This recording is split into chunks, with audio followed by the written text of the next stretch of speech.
Final Fantasy VII Rebirth. Exclusive to PlayStation 5. Wow. So, welcome back to Frogboy X1 Gaming. I'm Andrew, and today we're going to talk about this for a minute. I wasn't happy when I saw that when I was watching the show. I mean, I put that reaction video up. I mean, I had to record something after the show and just kind of state how I felt about it. But let's look at this. Let's look at this from another perspective.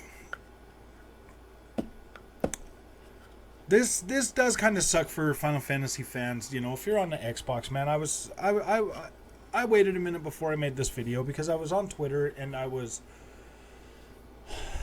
looking at what fans were saying, you know, and you got people, you know, like literally like begging Square, like, please, man, just let us play it on Xbox and stuff, you know. And I mean, like I feel for them people. I mean, I got a PlayStation 5. I can buy it when it comes out on my PlayStation 5 and play it. But there are some people out there, man, that really just can't afford to have both consoles, or they can't do that. And for a beloved title like Final Fantasy to be locked to one platform, that to me is a little bit like, that to me is a little bit upsetting, especially because a lot of other Square Enix games, you know, get, I mean they go to Microsoft and they're like, hey man, we don't know if this game's gonna do well. Will you give us will you write us a check and put it on Game Pass? And you know they do that. I mean, like Marvel's Avengers failed, so what did they do? They went on over to Microsoft and they're like, will you write us a check and put this on Game Pass? And a lot of these other games, man, like Outriders, they didn't know how that game was gonna do. I mean, like, basically Xbox Game Pass is writing these guys checks and propping them up so that they can turn around and do Xbox fans like that, you know. I mean, it's like we like Xbox fans are fans of your games too, Square Enix. So it's gonna get to a point this generation where this kind of stuff, man, it's been bugging me for a long time, man. I used to, like, because, I mean, I remember last generation when the PlayStation 4 came out, and I bought the PlayStation 4 first, and I didn't even really think about the Xbox, but then I started seeing games like, you know, Tomb Raider, Rise of Tomb Raider, you know, coming out and being Xbox exclusive for a little while, and I was like, my gosh, man, like, that kind of stuff would hurt back then, you know. I'm like, man, dude, I want to play that game, you know. And that's basically what it comes down to. It really doesn't matter what platform you're on. That's what it really comes down to, is accessibility for these titles, because everybody doesn't have a whole bunch of money. And frankly, some people, like, they don't like the PlayStation controller. They'd rather play their games on an Xbox controller. I mean, or vice versa, or they got friends that are on Xbox, and I don't have a problem. Like if Sony wanted to come out and write a big fat check and buy Square Enix and make them first party developers, it'd be a different story. Like, it'd be a different story. I wouldn't care. I would be like, all right, well, they own them. I mean, if I want to play their games, I'm going to have a PlayStation.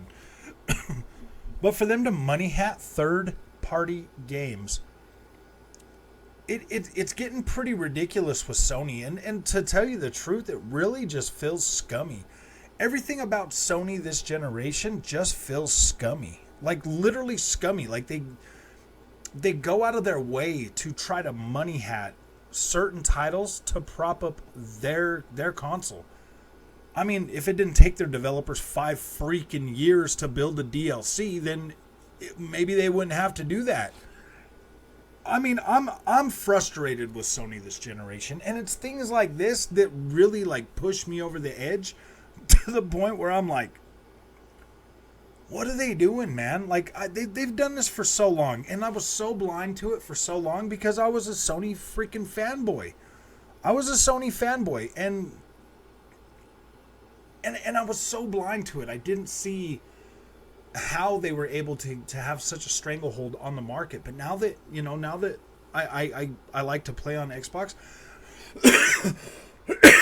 and that's the thing. like I've always had a PlayStation since PlayStation 1. But when I freaking got that Xbox One and I started buying games for it, and then I got the Xbox One X, and then I started buying games for it, and it ran better, they looked better on my 4K TV, and like I got into the Xbox ecosystem, and I'm like, wow, man, this place is freaking great. You know, and I was so delusional, so blinded by like Sony and their first party pretty graphics and all of that stuff. And like I'm telling you, man, as every day goes passes and every exclusive that I buy and play from PlayStation, they start to feel more hollow and empty, and they're just not that great experiences. Like I saw this post on Twitter today from Gran Turismo 7 about something about escapes again. And I get in there and I'm reading the fans' comments. And they're like, fix this, fix that, fix this, fix that. And I'm like, my gosh, man. It really does sound like, you know, PlayStation, like a lot of people are starting to see, they're starting to understand that PlayStation is kind of just, they're really like a blood-sucking corporation this generation, man. They've completely given up on being consumer friendly whatsoever. I mean, like, they're gonna charge you $70 for your new Final Fantasy Rebirth. They're gonna charge you for upgrade fees. They're gonna I mean, they nickel and dime you for every single thing, and then they money hat these games and put them on their platform. I mean, you could call me an Xbox fanboy or say I'm crying or whatever you want. Like, I don't care. There's a lot of people that love Final Fantasy. Final Fantasy is an extremely known brand, and I would just encourage Sony to go ahead and make that purchase. Go ahead and buy Square Enix. Just go ahead and buy them, and stop. You know, and stop having them run over to Microsoft to bail out their games that they obviously are. They don't care about. You know, like they don't care about. Have Microsoft, and always have a Microsoft bail them out with Game Pass. You know, putting those games on Game Pass so that people will actually play them. So the people that did buy them actually have somebody to play with. Because I'll tell you what, right when I got through Marvel's Avengers, I didn't care about the end game. I still don't care about the end game. I have no desire to ever install that game on my hard drive again so that I can play it. And that's what I'm talking about, man. It's like Stranger of Paradise. That game is garbage, man. Like it's the quality of that game is so terrible. And then you get Babylon's Fall. I mean, Babylon's Fall.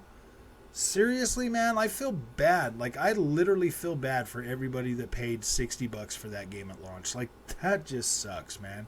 Square Enix, man, they used to be a great company, man. I've played a lot of Square Enix games over the years. Parasite Eves, Final Fantasies. A lot of stuff that Square Enix has put out. Kingdom Hearts, like, a lot of things. Outriders, all this newer stuff that they've been putting out. Stranger of Paradise. I've spent a lot of money on on Square Enix games, and yeah, man, that just sucks that they want to cut the Xbox people out just to prop up the PlayStation 5.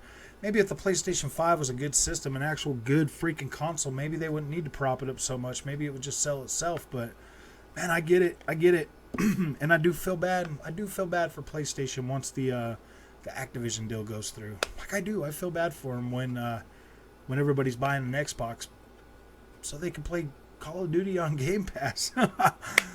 I mean, it is what it is. I mean, Sony, you did this to yourself, man, and it is kind of nice to see Microsoft fighting back this generation. Like, it really is, because they definitely need this. And, you know, I am glad that Microsoft's not going out of their way to money hat a whole bunch of games. That's pretty cool, man. Because I don't want to see anybody not have games. I mean, the whole thing with Bethesda and, you know, Activision and stuff, when they said they were going to put the Activision, like, let Call of Duty be on PlayStation and stuff still, I was pretty happy about that. I was like, okay, that's cool. That's definitely cool. A lot of people in the Xbox fan, though, they weren't happy about that, man. But I'm pretty new to being an Xbox fan, so I can't speak for them. Like, it does suck that, you know, the PlayStation fanboys are so ignorant and so rude to Xbox fans that like it would drive the Xbox fans to demand that their games not go to PlayStation, and like that really does suck, man. It does feel like, you know, PlayStation fans are going to miss out on an amazing title when Starfield launches, and feels like Xbox fans are going to miss out on Final Fantasy again. So I do encourage Square Enix, man, or PlayStation, to just go ahead and buy Square Enix. Just go ahead and get it over with, so you can stop making the fans upset. But I will say in closing that it just says PlayStation 5. It doesn't say exclusive to PlayStation 5. It just says PlayStation 5. So, I mean, it potentially could come out because it doesn't say exclusive. I don't know. I don't really... At this point, I don't really care. This is just my 2 cents on how I feel about it. And, yeah, it doesn't really matter to me because if I want to play it that bad, I got a PlayStation 5. I can play it. So, if you like this content, don't forget to like and subscribe. If you're a PlayStation fanboy, just stay out of my freaking comment section, man. Nobody cares. Nobody cares. Nobody cares. Yeah, we'll take this L with pride, man. Like, oh no, we lost another freaking $70 game to PlayStation. It does suck, man, but yeah, that's how we do things on the PlayStation side, man. They couldn't win a fair fight if they tried, so whatever, man. You guys have a good night.